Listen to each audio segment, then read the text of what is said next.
Hey up, Rayvers. I am back this week with a look at Michael Caine in Cold War spy thriller The Jigsaw Man.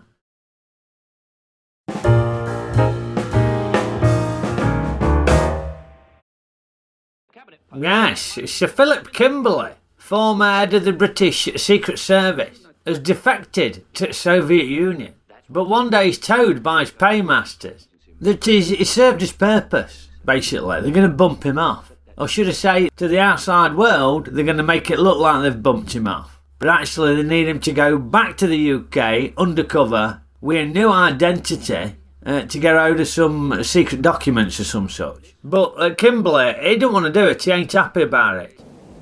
Is that it? That's what they think? That I'm planning to go back? Crazy. And I thought, crikey, that bloke sounds like Michael Caine.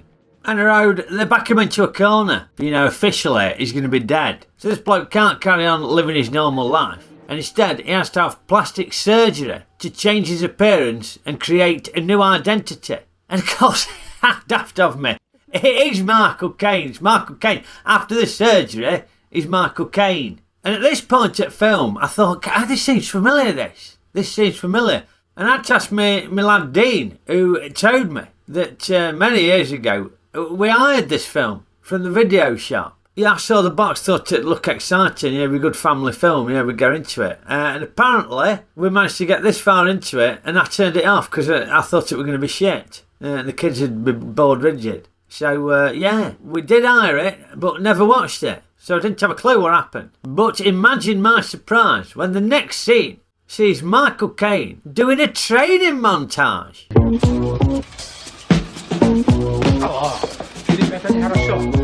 Now, this film was made in the 1980s, and by the time the 1980s had come round, Michael Caine weren't known for his athleticism, it's got to be said. So very surprised to see him doing a training montage, although he doesn't do a lot. He seems to spend a lot of time in the training montage talking, does a couple of karate chops, and dangles off this rack, and that's about it really. Not sure how he'd compare with Rocky, to be honest with you. Faster. And around, we then see Michael Caine flying over to England with his new identity. I must say it's wonderful to be 42 again. 42? And the rest? Bloody hell, 42, mate. Even with plastic surgery, come on, that's pushing it. And around, they arrive in UK. And Michael Caine drops a secret message to customs folk saying that he wants to defect. And he gets bungled out of there. Now, this is where I started to get confused. Because I was thinking, right, whose side is he on now, Michael Caine's? Is he on the Russian side? Is he on the UK side? I didn't really understand it. And he weren't the same, he weren't this Philip Kimberley bloke anymore. He'd got some Russian name. Anyway, Laurence Olivier then turns up, who's presumably some head of Secret Service or something. He looks pretty doddery in this. Can't be long before he dropped off the twig, I don't reckon, because he doesn't look great in this, Olivier. And he's chatting with Robert Powell, who you might remember as Jesus Christ Almighty.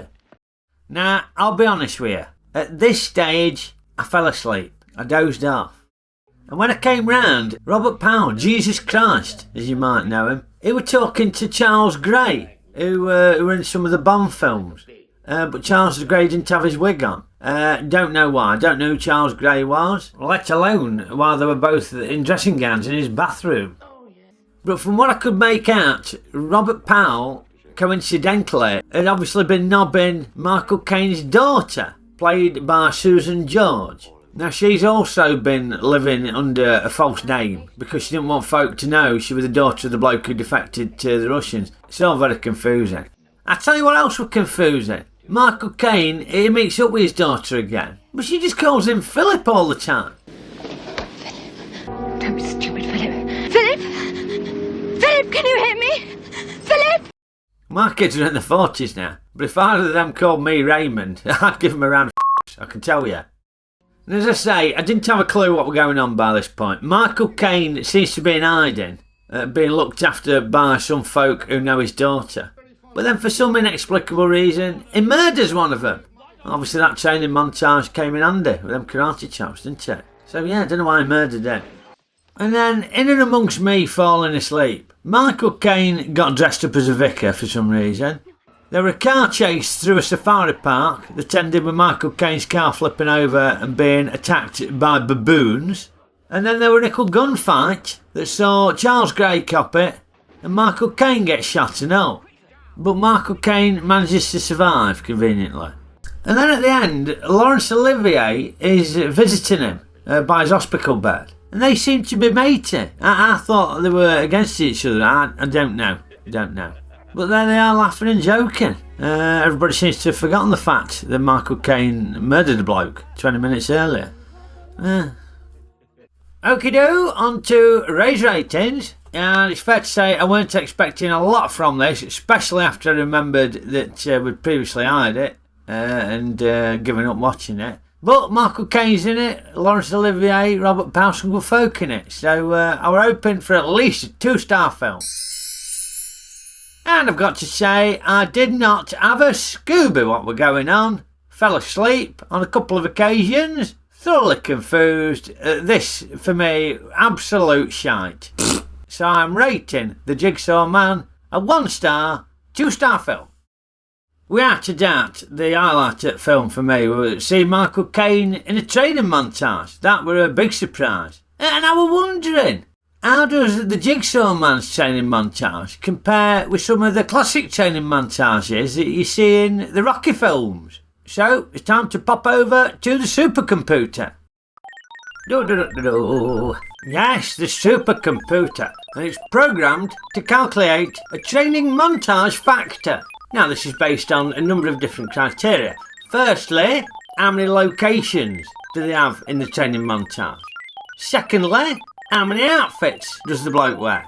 Now, these two factors are very important because multiple locations and multiple costume changes demonstrates the passage of time and demonstrates that the character in question has obviously been working at this for several weeks, hence his improvement.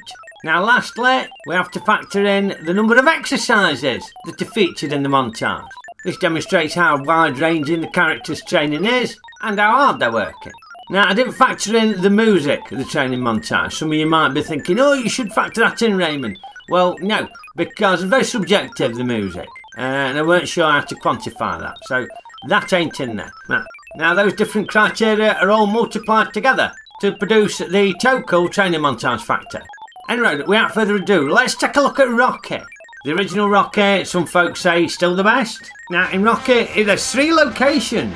Running around the streets of Philadelphia, his boxing gym, and also his abattoir, where he's knocking 7 shades out of them carcasses.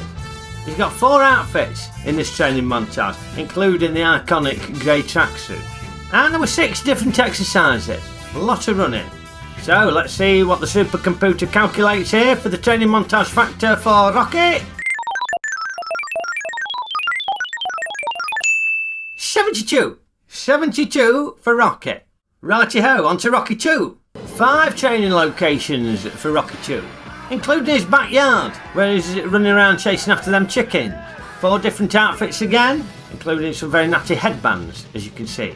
But a whopping 14 exercises, including the aforementioned chicken chasing. So crunch them numbers, supercomputer, and what do we get? 280 training montage factor for Rocky 2. Very impressive. Righty-ho, on to Rocky 3.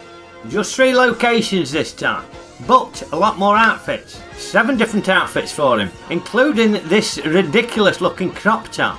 But whilst he had a lot of outfits, didn't have many exercises. Spent a lot of it doing his sort of fancy fast footwork stuff and running in slow motion on the beach.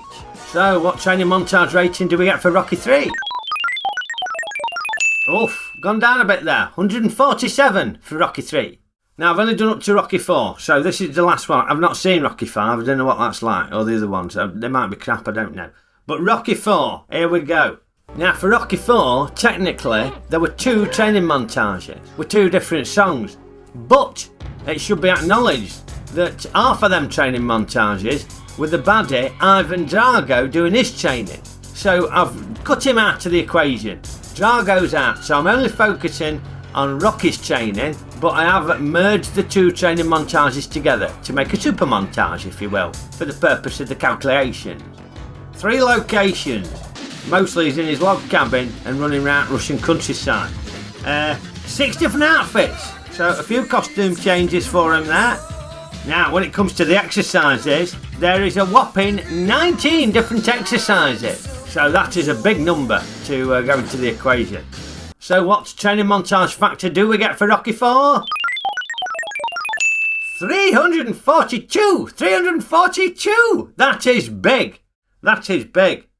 Right, Michael Caine and the Jigsaw Man. Well, he's only in one location in that gym. And he doesn't change his outfit. And he doesn't do a lot, as I've already said. In fact, the whole duration of his training might have been just one afternoon. There doesn't seem to be any passage of time here at all. Anyway, what training montage factor do we get for the Jigsaw Man? Fire away, supercomputer!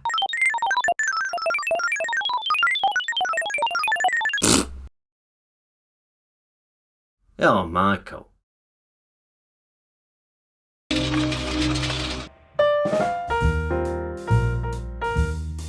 Well, hope you enjoyed that this week, Rayvers. Now you know. Now you know Michael trains. Actually, that's a Freudian slip, isn't it? Because he doesn't train, does he? Michael Caine doesn't train.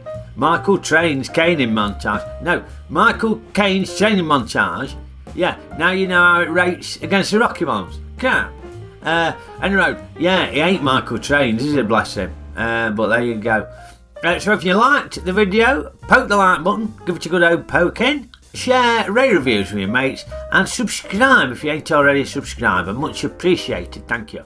Now, I'm not sure when I'll be back next. Lots of it depends on the copyright bots, and which of my videos they block. A pain in the arse they are, blooming copyright bots. But we've got race nights every Sunday night, they don't block that, so pop a link in the description below and you can join us on Sunday night, 7 o'clock for that fun and games. And I will see you next time for another review, whenever that may be.